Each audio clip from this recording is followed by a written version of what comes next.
Liangshandagi baş axirki 3 ataman yeni eng dastlabki oq yaktaklik Wang Lun, Munar yo'tkugichaq Chaogay, Shipaliq yomg'ir Sungjang, bularning farqi nima? Suv bo'yida haqida. Bu yer Wang Lun bo'lsa qarsak bir endi maktab bitmagan, ma'murlik imtihonini o'tamay, hayotni qamdash uchun shuni bilan bo'ldi endi men o'z oldimga bir cho'ng yiqib baqay, igilik tiklab baqay degan bir yosh. Buning hamda bir kuchlik oq tergini yo'q. Ya bir ota-onasi Alloh qo'llikni baxaq emas, shuni bilan bu davkan qilib o'z oldiga bir Liangshan, Youshan, Zherangonsudan birini qurdi. Hamda bu yerda bu shirkatning davomli cho'ngib bir taraqqiy qilish uchun buning bir ixtisosliklar lozimdi.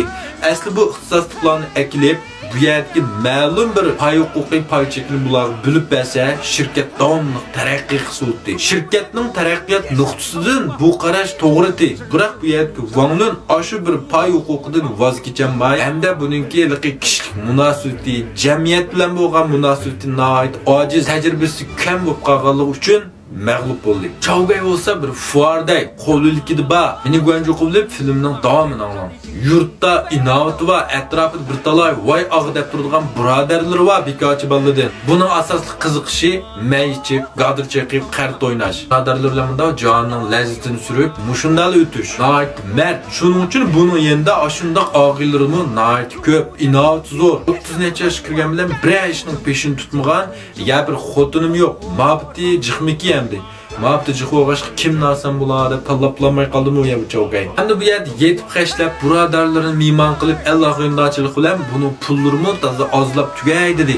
Naq mushundaq vaqtning o'zida bu yerga Liutan bir qor savdo pursini bir shammuna keldi buni qishig'a. Shuning bilan bular bu yerga bu qor pulga bir shirkatga to'g'ri qilib, bu yerga Liangshan, Youshan, Zherangonsu'ni setib oldi. Biz Kazung, Chaozung vaqanda yashamaymizmi deb. Endi bu yerga Sungjang bo'lsa bir nihoyat kichik bo'lsin bir amaldor. Kishilik munosabati nihoyat yaxshi, ham iqtidorli, tirishchan, biroq buning bir sho'lisi yo'q. Ya bir taqdirqi yo'q, ya bir alamdi yo'q, ya qalamdi yo'q. Shunga bu bir ishni boshqarib chiqamagan. Shuning bilan o'zining bu amaldorchilik o'rnidan foydalanib, bu yerda jamiyatga kelib qor yo'ldagi kishilarga yo'l ochib berib, ishlarni hal qilib berib, pul-mol to'plab, ancha-muncha yaqin munosabat o'rnatgan. Biroq oxiri bu patqoqqa cho'nqurlab ketib, bu hamda Liangshan shirkatiga kelib qoldi. Endi Sungjang kelgandan keyin qarsak, bu yerda Chaogay bir 9 mablag' sog'chi bu Dongshujan.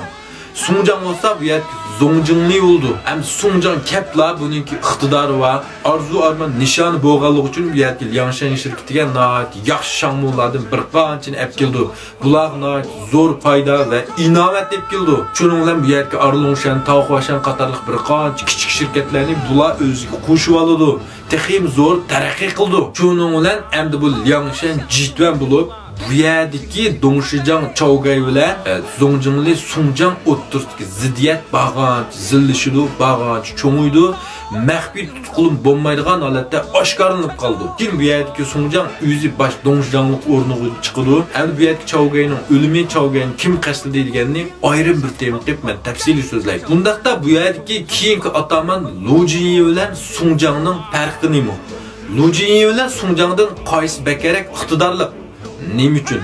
Kenglim cho'k marhamat. Yoqtirdigan do'stlar, meni qo'shib berishni unutib qolmanglar.